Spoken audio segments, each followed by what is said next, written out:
Desde Alaska hasta la Patagonia, entérate de todo lo que pasa en nuestra América.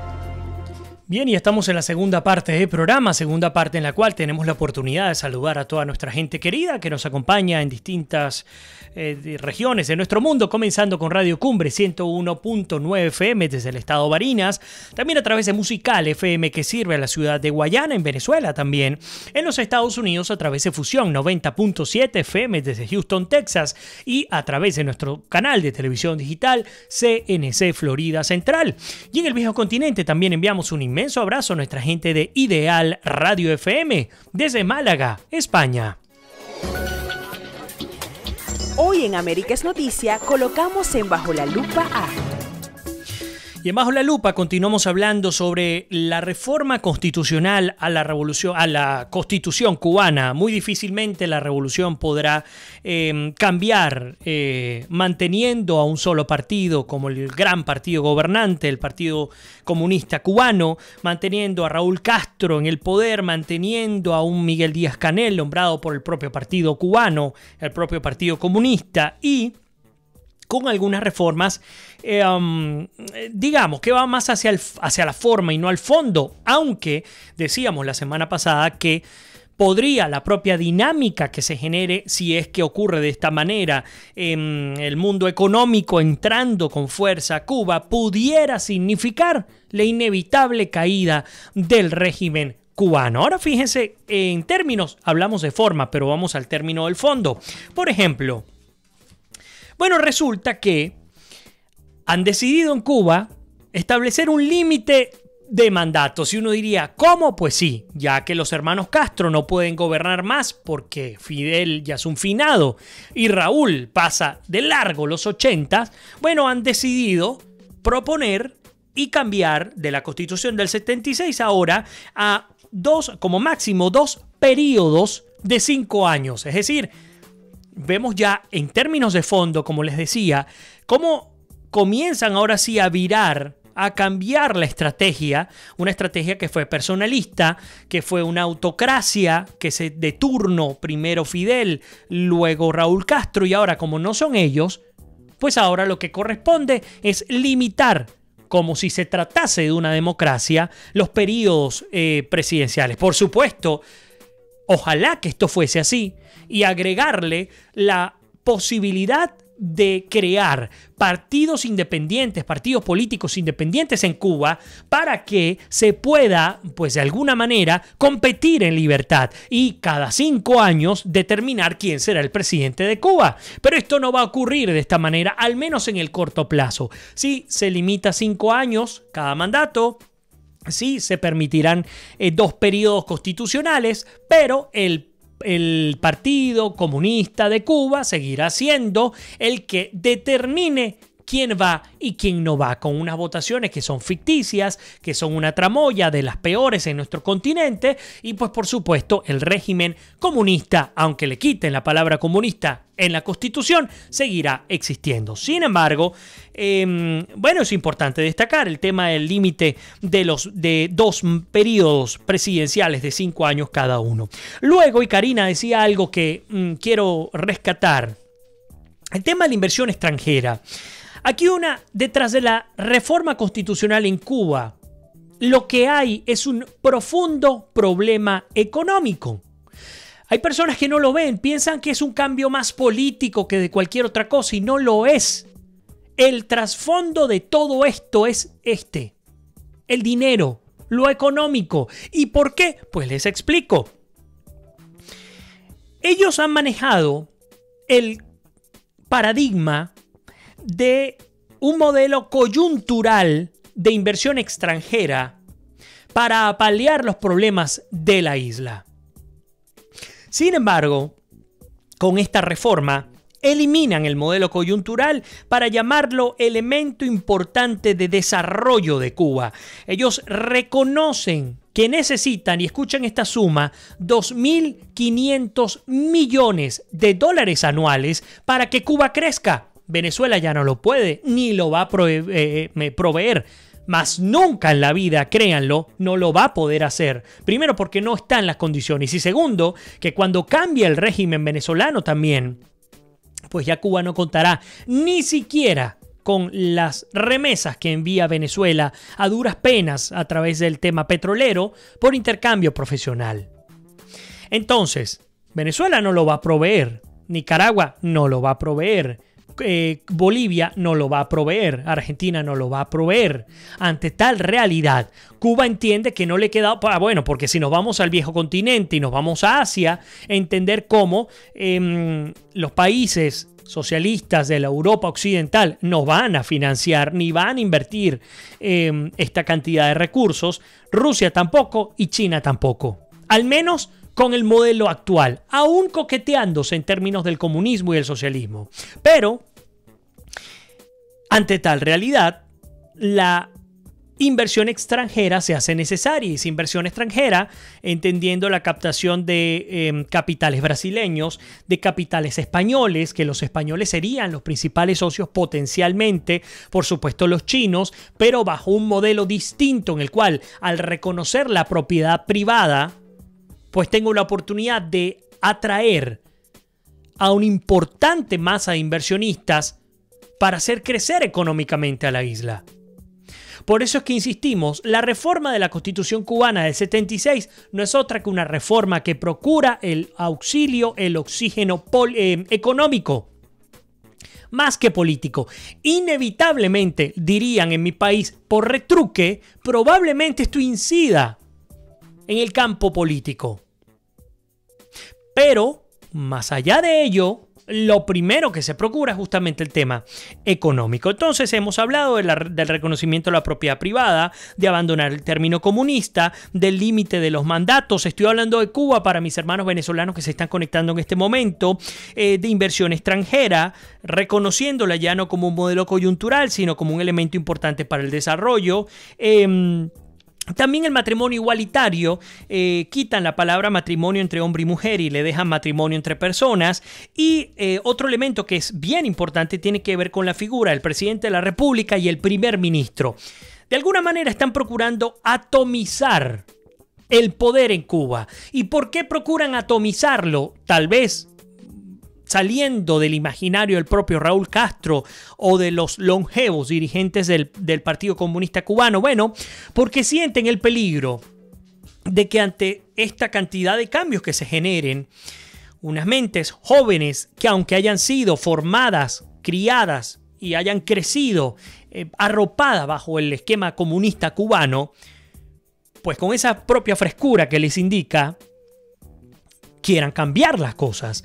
Entonces han decidido crear la figura del presidente de la República y del primer ministro, que es un intento, como les digo, de fragmentar la autoridad. Es una especie de ingeniería administrativa, decía el experto Carlos Alberto Montaner. Decía que la idea era crear balances de poder, es decir, ¿cómo hago para controlar de alguna manera, sin estar gobernando, tener mayor posibilidad de control sobre quienes ejercen la cara, la figura pública de las primeras magistraturas del país, hablando de Cuba? Entonces se crean estas figuras. Recordemos, por supuesto, que esta reingeniería administrativa y este intento de fragmentar la autoridad no es otra cosa que el agotamiento, la respuesta al agotamiento del modelo unitario, autoritario de Fidel y de Raúl Castro, 60 años en el poder. El presidente vendría a ser el jefe del Estado cubano y el primer ministro el jefe del Consejo de Ministros, algo así como un vicepresidente, por decir algo. A ver, por ahí nos dice Antonio, pero tengo entendido que no será una participación. Voy un poco más atrás, de pronto se me quedó algo afuera. Dice, pero tengo entendido que no será una participación directa y universal, sino como siempre a través del Parlamento. Eso creo. Bueno, claro, Antonio, es que en Cuba, aunque hay elecciones, porque no es que no las hay elecciones también de segundo grado, que es lo que tú estás diciendo. Independientemente que fuesen de segundo o de primer grado, la tramoya está montada de tal manera en la que pues sencillamente gane quien el Partido Comunista Cubano, el único partido que hace vida en el Parlamento, en la Asamblea cubana, pues sea el que disponga quién debe ir o no a mandar en pues en la primera magistratura, en este caso en la presidencia, y en la segunda, que correspondería al primer ministro cubano. A ver, por ahí nos dice Alejandro, 2.500 millones de dólares para seguir llevando una vida de ricos y el pueblo a morder cable, sin duda.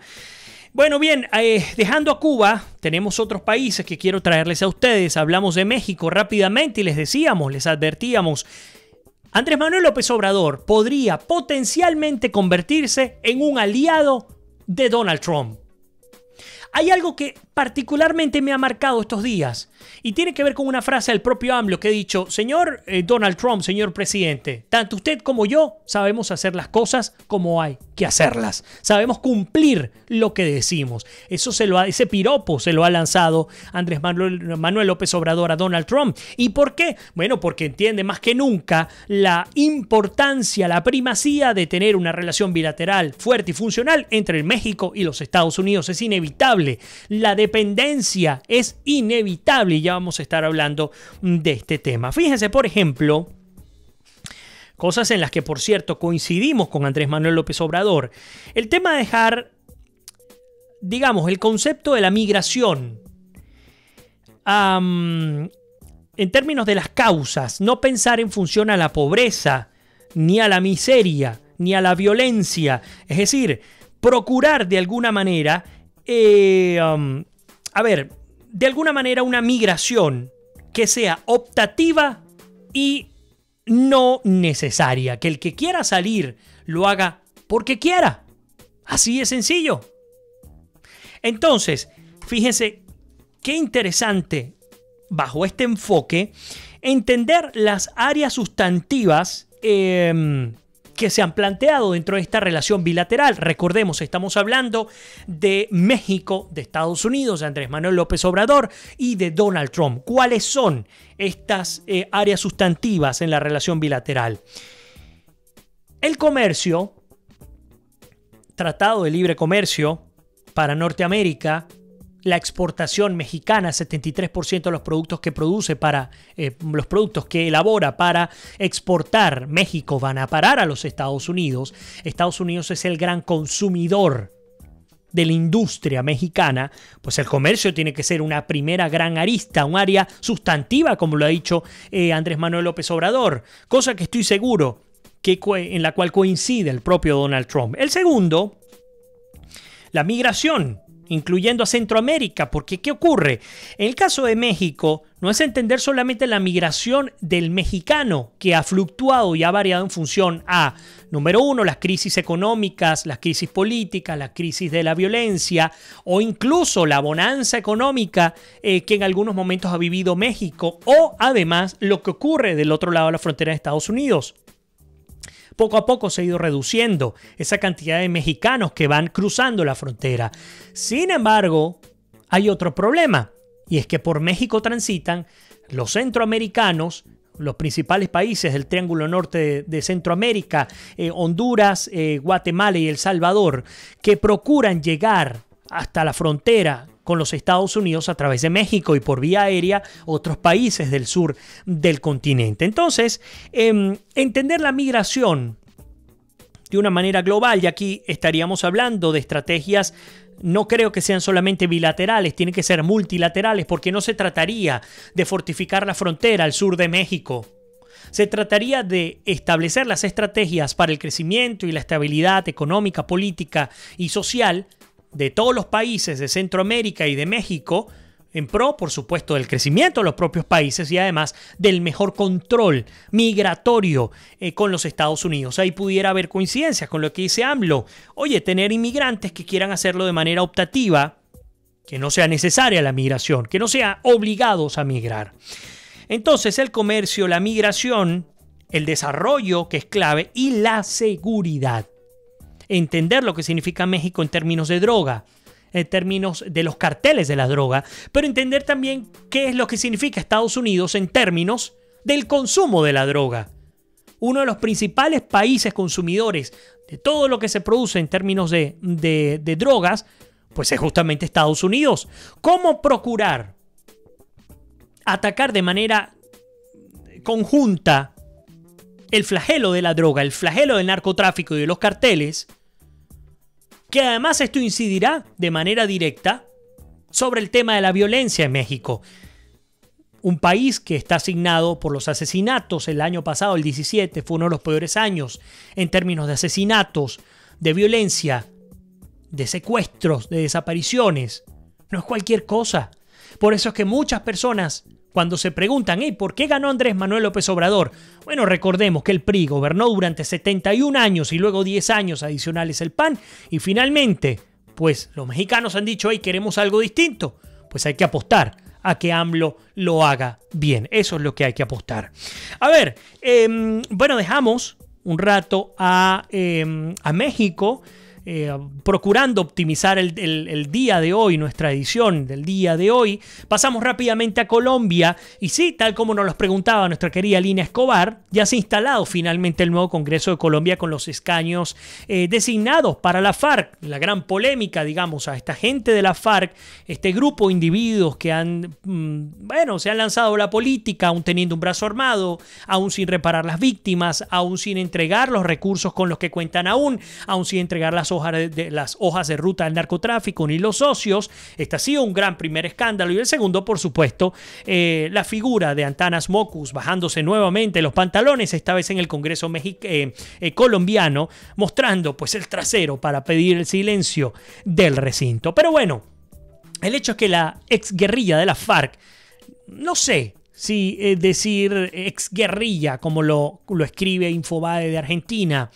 En todo caso, el ala política de la guerrilla de la FARC, y me disculpan que me parcializo en este asunto, asumió este viernes una representación minoritaria en el Congreso que legislará el próximo cuatrienio en Colombia, dominado por la derecha afín al presidente electo Iván Duque, opositor de las condiciones del acuerdo de paz que puso fin a medio siglo del conflicto armado. Yo además le agregaría que además toman posesión de unas curules que ni siquiera lograron ganar por vía popular. Se lanzaron al ruedo electoral, ni un solo escaño le han dado, ni uno solo. Todo ha sido a partir del acuerdo de paz. Aquí están por primera vez, nos dice Infobae, 5 senadores, un poco más abajo, a 5 senadores, 5 representantes del partido Fuerza Alternativa Revolucionaria del Común, nacido de la desmovilización y el desarme de la FARC, dijo el mandatario saliente Juan Manuel Santos durante la instalación del Parlamento. El mandatario, que se dirigió por última vez como presidente al Congreso, afirmó que es necesario preservar, además de perseverar en la lucha contra el narcotráfico, un flagelo al cual el mundo le declaró la guerra hace 47 años y que tanto le ha costado a Colombia, esto lo dijo, una guerra que llevamos perdiendo medio siglo, no la vamos a ganar si no cambiamos de estrategia, según manifestó. Explicó que por eso su gobierno promovió en la Organización de Estados Americanos y en las Naciones Unidas un enfoque diferente para tratar este problema, con la autoridad moral de ser el país que ha pagado el mayor costo de esta guerra, una guerra que tiene que ser de todos porque ningún país puede librarla solo. Además, le envió un mensaje a su sucesor, uribista Duque: cuiden la paz que están haciendo, según solicitó.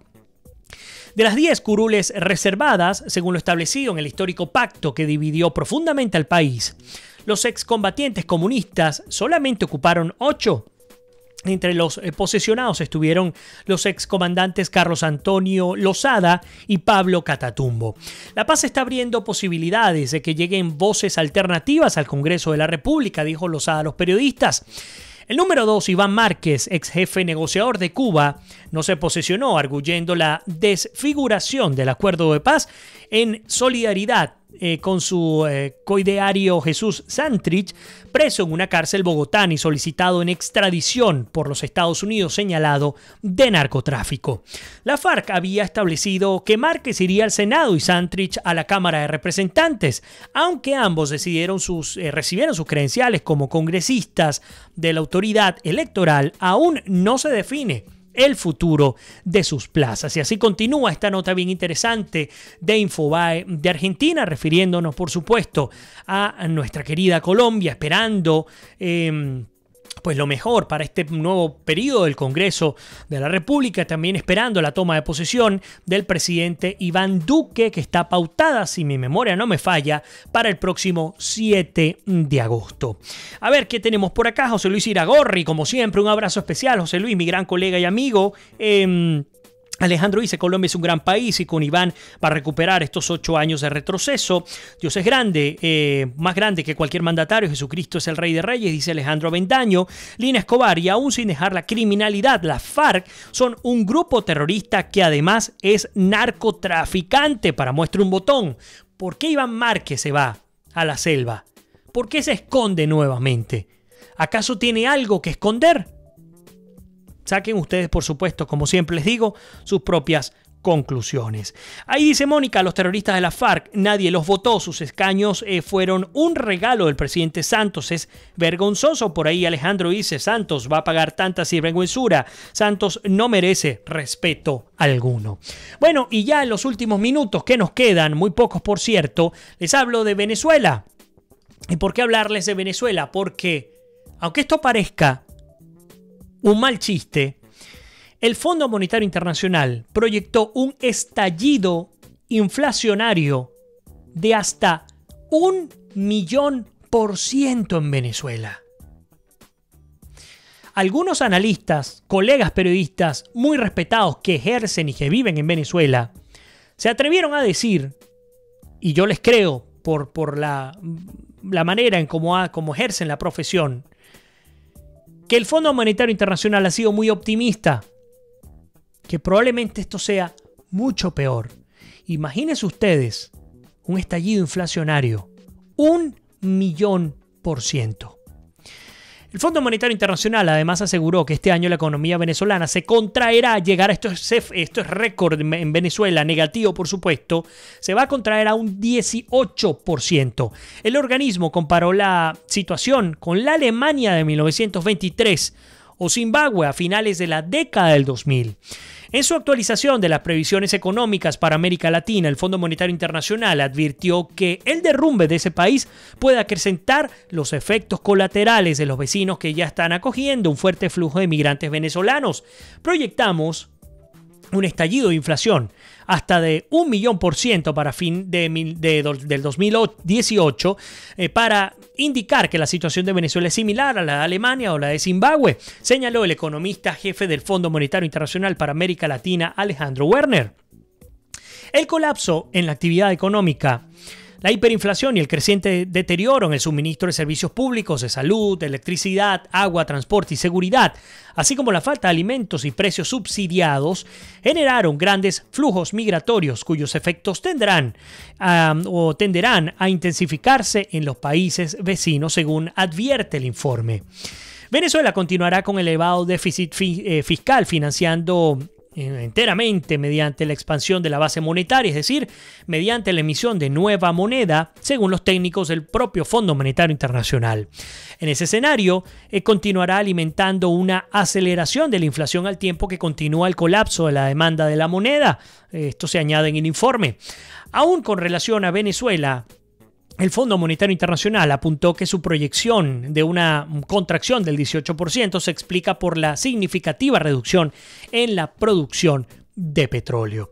Pero bueno, lamentándolo mucho, el tiempo nuevamente se nos ha ido muy rápidamente. Les prometo, el día de mañana vamos a dedicarle todo el primer bloque, cuidado y si nos vamos al segundo también, pero todo el primer bloque, aprovechando que mi productora está conectada en este momento, a Venezuela. Y muchos temas de Venezuela que no hemos podido trabajar durante estos días.